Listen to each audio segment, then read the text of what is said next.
സ്ഥാനത്ത് നിന്ന് ബൈഡൻ പടിയിറങ്ങുന്നതിന് മുമ്പ് റഷ്യയെ പരമാവധി നോവിക്കാൻ തന്നെ കച്ചകെട്ടി ഇറങ്ങിയിരിക്കുകയാണ് ബ്രിട്ടൻ ഉൾപ്പെടെയുള്ള പാശ്ചാത്യ രാജ്യങ്ങൾ. റഷ്യക്കെതിരായിട്ടുള്ള ഉപരോധം വർദ്ധിപ്പിക്കാനും യുക്രൈനിലേക്ക് കൂടുതൽ സൈനിക സഹായം അയക്കാനും ബ്രിട്ടീഷ് പ്രധാനമന്ത്രി കെയർ സ്റ്റാർമർ സഖ്യരാജ്യങ്ങളോട് അഭ്യർത്ഥിച്ചതായാണ് വിവരം. റഷ്യക്കെതിരായിട്ടുള്ള സാമ്പത്തിക ഉപരോധത്തിലൂടെയും യുക്രൈനുള്ള സൈനിക സഹായത്തിലൂടെയും പുടിനെ വേദനിപ്പിക്കുക തന്നെ വേണമെന്നാണ് ബ്രിട്ടീഷ് പ്രധാനമന്ത്രി കെയർ സ്റ്റാർമർ സഖ്യരാജ്യങ്ങളോട് ആവശ്യപ്പെട്ടിരിക്കുന്നത്. യുക്രൈനിനെ ഭാവിയിൽ സാധ്യമായിട്ടുള്ള ഏറ്റവും മികച്ച സ്ഥാനത്ത് എത്തിക്കുന്നതിന് പാശ്ചാത്യ രാജ്യങ്ങളുടെ പിന്തുണ ശക്തിപ്പെടുത്തേണ്ടതുണ്ട് എന്ന് അത്യന്താപേക്ഷിതമാകേണ്ടതാണ് എന്നാണ് സ്റ്റാർമറുടെ നിലപാട്. യുക്രൈനുകാർക്ക് സൈനിക പിന്തുണ നൽകുകയും റഷ്യക്കെതിരെ കൂടുതൽ ഉപരോധങ്ങൾ ഉൾപ്പെടെയുള്ള സാമ്പത്തിക സമ്മർദ്ദം വർദ്ധിപ്പിക്കുകയും ചെയ്ത പുടിനെ കൂടുതൽ പ്രകോപിപ്പിക്കുക എന്ന രീതിയിലേക്കാണ് കാര്യങ്ങളുടെ പോക്ക്.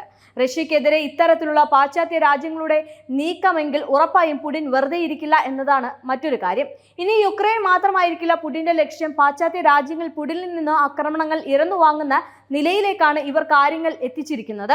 ഏതാനും ദിവസങ്ങൾക്ക് മുമ്പ് അമേരിക്കയും ബ്രിട്ടനും ചേർന്ന് റഷ്യക്കെതിരെ ഒരു പുതിയ ഉപരോധം പ്രഖ്യാപിക്കുകയുണ്ടായി. റഷ്യയുടെ സ്വർണ്ണ വ്യാപാരം ലക്ഷ്യമിട്ടായിരുന്നു പുതിയ ഉപരോധം.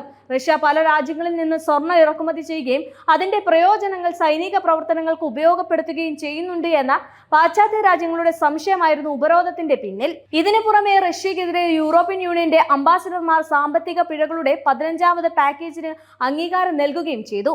റഷ്യയുടെ പെട്രോൾ വ്യവസ്ഥയും റഷ്യൻ സൈന്യത്തിനായി ഡ്രോണുകൾ നിർമ്മിക്കുന്ന ചൈനീസ് കമ്പനികളുടെയും ലക്ഷ്യമിട്ടുള്ളതാണ് യൂറോപ്യൻ യൂണിയൻ രാജ്യങ്ങളുടെ പുതിയ അടവ് നയം. ഈ നടപടികൾ റഷ്യയുടെ പ്രാദേശികവും അന്താരാഷ്ട്രവുമായിട്ടും ബന്ധപ്പെട്ട സൈനിക പ്രവർത്തനങ്ങൾക്ക് പ്രത്യാഘാതം സൃഷ്ടിക്കുമെന്നും സാമ്പത്തിക അടിത്തറയെ സാരമായിട്ട് ബാധിക്കുമെന്നും അമേരിക്ക ഉൾപ്പെടെയുള്ള പാശ്ചാത്യ രാജ്യങ്ങൾ വ്യാമോഹിക്കുന്നുണ്ട്. എന്നാൽ ഈ ഉപരോധങ്ങളൊന്നും തങ്ങളെ ബാധിക്കില്ല എന്നും അത് റഷ്യ കൂടുതൽ ശക്തിപ്പെടുത്തുകയാണ് ചെയ്യുന്നത് എന്നും റഷ്യൻ വിദേശകാര്യമന്ത്രി സെർജൻ ലാവ്ലോറിന്റെ പ്രതികരണത്തോടെ റഷ്യ ഏതു വിധേനയും തകർക്കാനുള്ള പാശ്ചാത്യ രാജ്യങ്ങളുടെ പദ്ധതികളെല്ലാം പാളിപ്പോകുന്ന കാഴ്ചയാണ് കാണുന്നത്.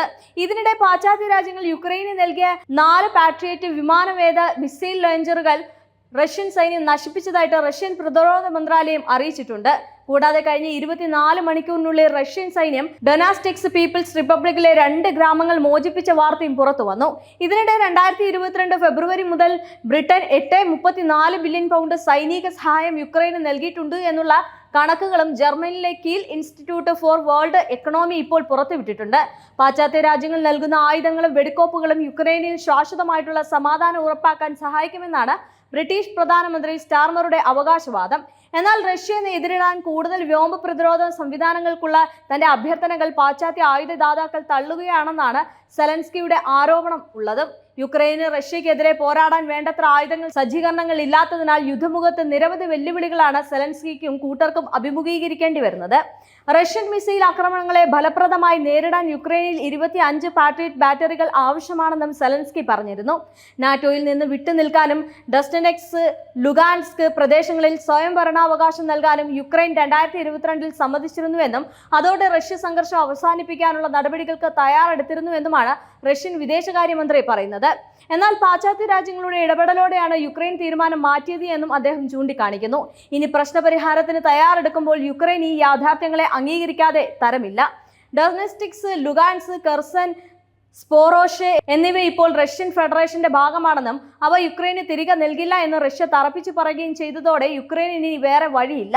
നിയുക്ത അമേരിക്കൻ പ്രസിഡന്റ് ട്രംപ് അധികാരത്തിലെത്തിയാൽ പുടിനെ പിന്തുണയ്ക്കാതെയായിരിക്കും യുക്രൈൻ സംഘർഷം അവസാനിപ്പിക്കാനുള്ള പദ്ധതി തയ്യാറാക്കുക. അങ്ങനെയെങ്കിൽ റഷ്യക്ക് അനുകൂലമായോ ട്രംപ് കാര്യങ്ങൾ തീരുമാനിക്കുമെന്നാണ് പറയുന്നത്. പുടിന് അനുകൂലമായി ട്രംപ് പറയുന്ന വിട്ടുവീഴ്ചകൾ സെലൻസ്കിക്ക് അംഗീകരിക്കേണ്ടതായി വന്നേക്കുമെന്നാണ് അന്താരാഷ്ട്ര നിരീക്ഷകരുടെ കണ്ടെത്തൽ. ഏതായാലും യുദ്ധമുഖത്ത് യുക്രൈനെ സംരക്ഷിക്കാനായി റഷ്യക്കെതിരെയുള്ള പാശ്ചാത്യ രാജ്യങ്ങളുടെ ഉപരോധം അവർക്ക് തന്നെ തിരിച്ചടിയാകും എന്നതാണ് ഉറപ്പ്. യുദ്ധത്തിന് ഒരിക്കലും മുൻകൈ എടുക്കാത്ത പുടിനെ വെറുതെ പ്രകോപിപ്പിച്ച് സെലൻസ്കിയും സഖ്യരാജ്യങ്ങളും റഷ്യയിൽ നിന്ന് ആക്രമണങ്ങൾ ഇറന്നു വാങ്ങിക്കൊണ്ടിരിക്കുന്നത് വലിയ രീതിയിലുള്ള പ്രതിസന്ധിക്ക് കാരണമാകും.